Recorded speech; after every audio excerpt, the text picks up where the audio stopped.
Good morning everyone, welcome to online class of Crescent Public School. बेटा 12वीं कक्षा के हमने वितान किताब का तीसरा पाठ आरंभ किया हुआ है। अतीत में दबे पाँव। अतीत में दबे पाँव में हमने पढ़ा कि हिंदू हड़प्पा संस्कृति के दो क्षेत्र मोहनजोदड़ो और हड़प्पा जो हैं वो काफ़ी प्रसिद्ध हैं और सिंधु घाटी की अनूठी नगर योजना के बारे में पढ़ा हमने। वहाँ की खेती, वहाँ की कपास बाजरा आदि की खेती होती है और कपास के कारण सूती कपड़ा मिला है वहाँ पर, और कपड़ों की रंगाई वगैरह के बारे में हमने पढ़ा। तो आज हम उससे आगे करते हैं कि वहाँ के जो महाकुंड है, महाकुंड कैसे बनाए हैं। महाकुंड के उत्तर पूर्व में एक बहुत लंबी सी इमारत के अवशेष हैं। इसके बीचों बीच एक बड़ा सा ढलान है। ढलान होता है बरामदा। 3 तरफ बरामदे हैं। इसके साथ कभी छोटे छोटे कमरे रहे होंगे। पुरातत्व में जानकर कहते हैं कि धार्मिक अनुष्ठानों में ज्ञानशालाएँ सटी हुई होती थी।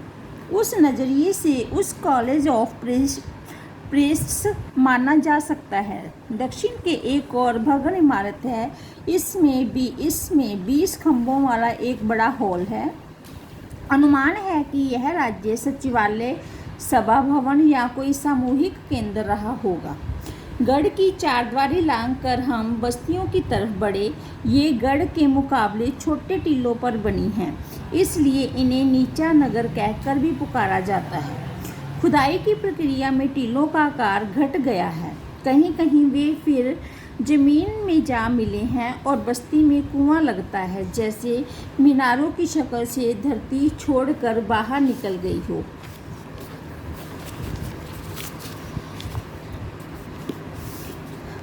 पूर्व की बस्ती रईसों की बस्ती है। जो पूर्व दिशा में है वहाँ रईस लोग बसते हैं।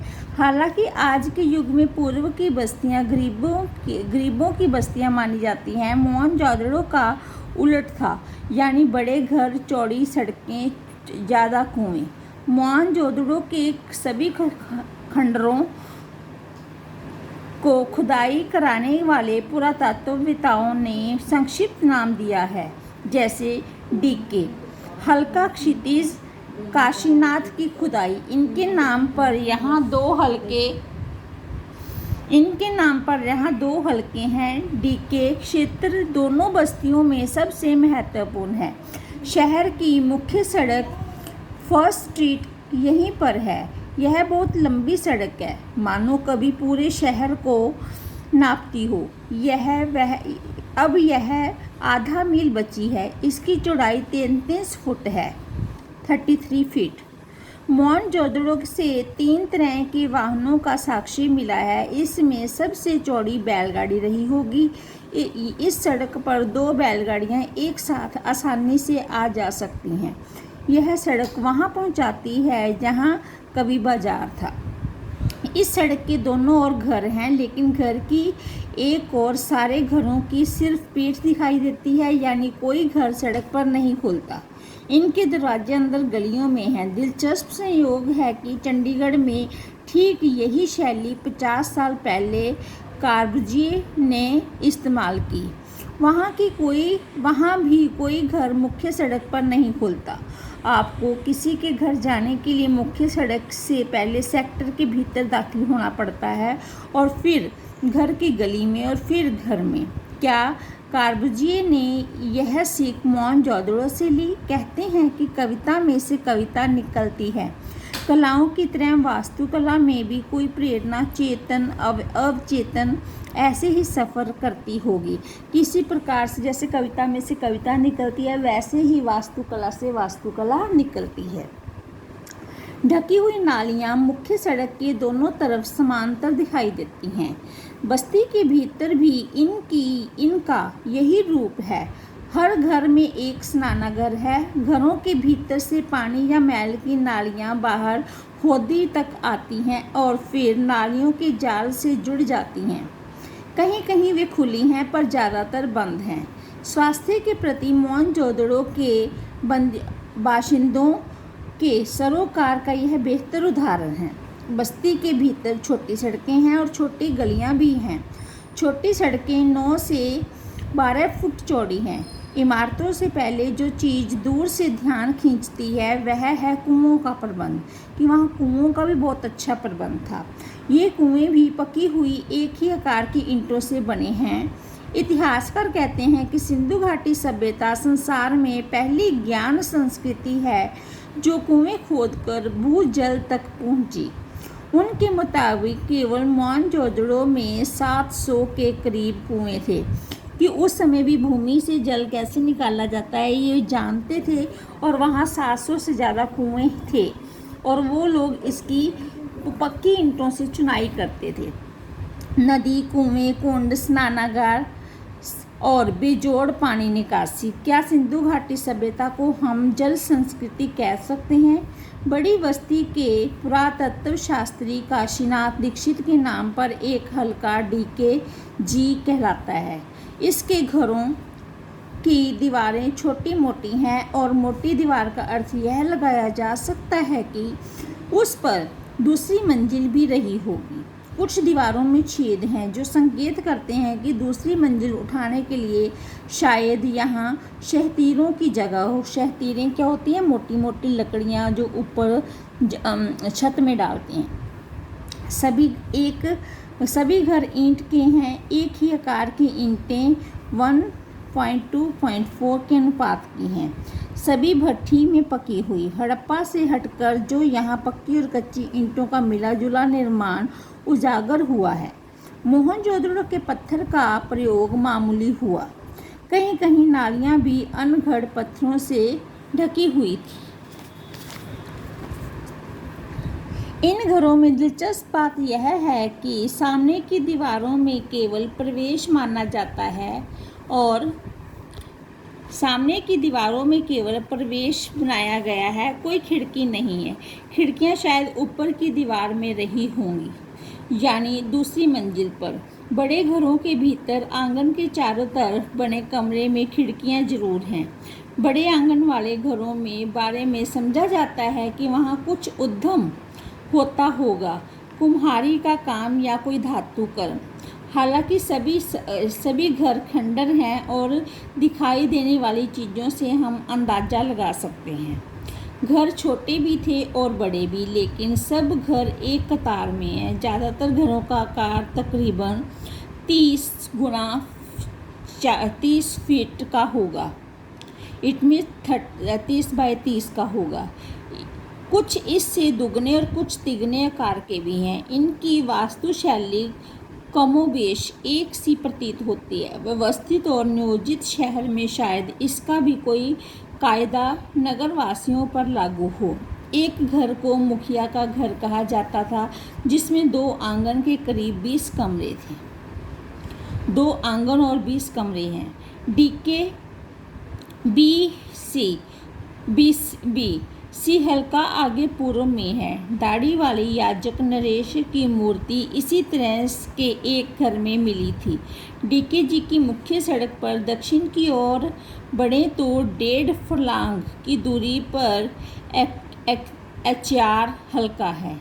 सड़क उसे 2 भागों में बांट देती है। ये हल्का हेरल्ड और ग्रीव्स के नाम पर है, जिन्होंने 1924-25 में राखालदास बनर्जी के बाद खुदाई करवाई थी। यहीं पर एक बड़े घर में कुछ कंकाल मिले हैं, जिन्हें लेकर कई तरह की कहानियां बनती रही। प्रसिद्ध नर्तकी शिल्प भी यहीं एक छोटे घर की खुदाई में निकला था। इसके बारे में पुरातत्ववादी मार्टियल व्हीलन ने कहा कि संसार में इससे जोड़ की दूसरी चीज़ शायद ही होगी। यह मूर्ति अब दिल्ली के राष्ट्रीय संग्रहालय में है। यहीं पर एक बड़ा सा घर है जिसे उपासना केंद्र समझा जाता था। इसमें आमने सामने की 2 चौड़ी सीढ़ियाँ ऊपर की ध्वस्त मंजिल की तरफ ले जाती हैं। ध्वस्त मीन्स खत्म हो चुकी मंजिल की ओर ले जाती हैं। पश्चिम में गढ़ी में एक ठीक पीछे माधव स्वरूप वत्स के नाम पर VS हिस्सा है। यहाँ वह रंगरेज का कारखाना भी लोग चाव से देखते हैं। यहाँ जमीन में ईंटों के गोल गड्ढे उभरे हुए हैं। अनुमान है कि इसमें रंगाई के बड़े बर्तन रखे जाते थे। 2 कतारों में 16 छोटे एक मंजिल मकान है। एक कतार मुख्य सड़क पर है और दूसरी पीछे की छोटी सड़क की तरफ। सब में दो दो कमरे हैं। स्नानागार यहाँ भी सब घरों में है। बाहर बस्ती में कुएं सामूहिक प्रयोग के लिए हैं। ये कर्मचारियों का कामगारों की ओर घर रहे होंगे।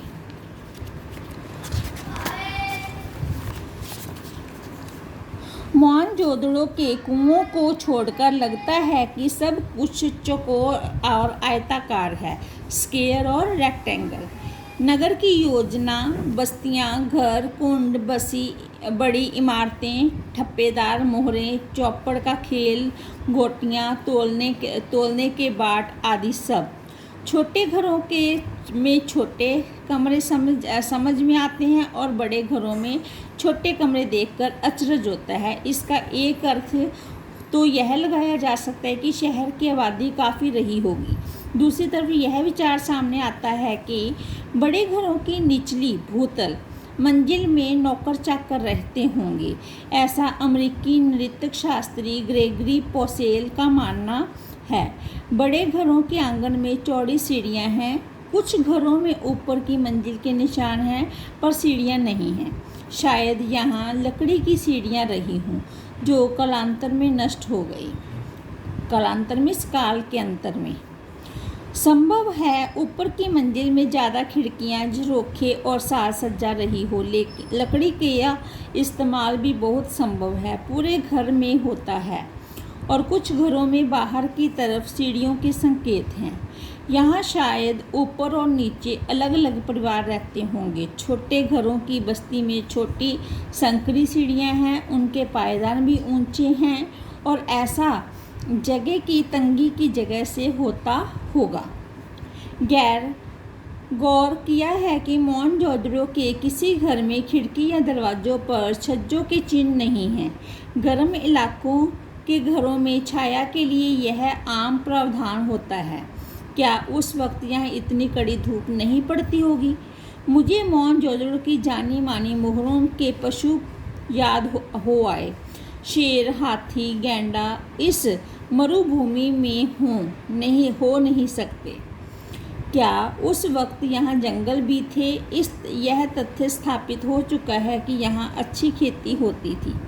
पुरातत्वी श्रीन रत्नागार का मानना है कि सिंधुवासी कुओं से सिंचाई कर लेते थे। दूसरे मोहनजोदड़ो की किसी दूसरी खुदाई में नहर होने के प्रमाण नहीं मिले हैं, यानी बारिश उस समय में काफ़ी होती होगी। क्या बारिश घटने या कुओं के अत्यधिक इस्तेमाल से भूजल की भी पहुंच दूर चला गया? क्या पानी के अभाव में यह इलाका उजड़ा और इसके साथ सिंधु घाटी भी समृद्ध सभ्यता थी? मोहनजोदड़ो उस रोज़ हवा बहुत तेज बह रही थी। किसी बस्ती के टूटे फूटे घर के दरवाजे खिड़कियों के सामने से उस गुजरते तो साए साए की ध्वनि हवा की लय साफ पकड़ में आती थी। जैसे सड़क पर किसी वाहन के गुजरते हुए किनारे की पटड़ी के अंतरालों में रह रहकर हवा के लयबद्ध थपेड़े सुनाई पड़ते हैं। सुन्ने घरों में हवा की लय ज़्यादा गूंजती है, इतनी कि कोनों का अंधियारा भी सुनाई दे। यहाँ एक घर से दूसरे घर में जाने के लिए आपको किसी घर से वापस बाहर नहीं आना पड़ता। आखिर सब खंडर हैं, सब कुछ खुला है। अब कोई घर जुदा नहीं है। एक घर दूसरे में खुलता है और दूसरा तीसरे में, जैसे पूरी बस्ती एक बड़ा घर हो।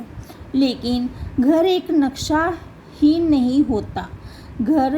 हर घर का एक चेहरा और संस्कार होता है, भले ही वह 5000 साल पुराना घर क्यों न हो। इसमें कमोबेश हर कोई पाँव आहिस्ता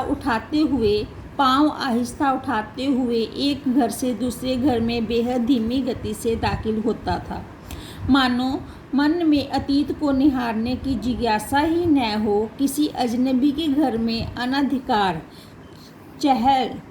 कदमी का अपराध बोध भी हो कि हम किसी के घर में बिना आज्ञा के घुस रहे हैं, तो ये उनको एहसास भी होता था।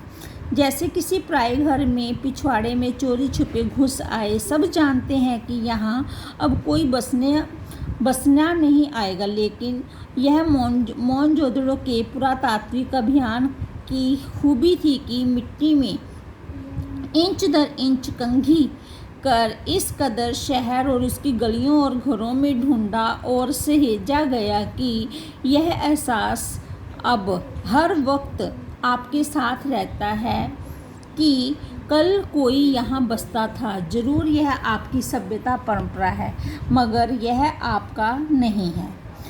अनचाहे मुझे मोहनजोदड़ो की गलियों या घरों में राजस्थान का ख्याल न आए, ऐसा नहीं हो सकता। महज इसलिए नहीं कि पश्चिमी राजस्थान और सिंधु गुजरात की दृश्यावली एक सी है। कई चीज़ें हैं जो मुझे यहाँ से वहाँ जोड़ देती हैं, जैसे हजारों साल पुराने यहाँ के खेत, बाजरे और ज्वार की खेती। मोहनजोदड़ो के घरों में टहलते हुए मुझे कुलधरा की याद आई। जैसलमेर में मुहाने पर पीले पत्थर के घरों वाला एक खूबसूरत गांव है। उस खूबसूरती के हर दम एक गमी व्याप्त है। गांव में घर हैं पर लोग नहीं हैं। कोई 150 साल पहले राजा से तकरार पर स्वाभिमानी गांव का एक बाशिंदा रातों रात अपना घर छोड़कर चला गया। दरवाजे असवाब पीछे लोग उठा ले गए। घर खंडर हो गए, ढहे नहीं। घरों की दीवारें, प्रवेश और खिड़कियां ऐसी हैं जैसे कल की बात हो। लोग निकाल गए, वक्त वहीं रह गया। खंडरों ने उसे थाम लिया, जैसे सुबह लोग घरों से निकले हों, शायद शाम ढले लौट आने वाले हों, लेकिन वो लौटे नहीं। इस प्रकार से वहाँ की ये लेखक ने खूबियाँ बताई हैं, और बाकी अतीत के दबे पाँव हम अगली वीडियो में ख़त्म करने की कोशिश करेंगे। धन्यवाद।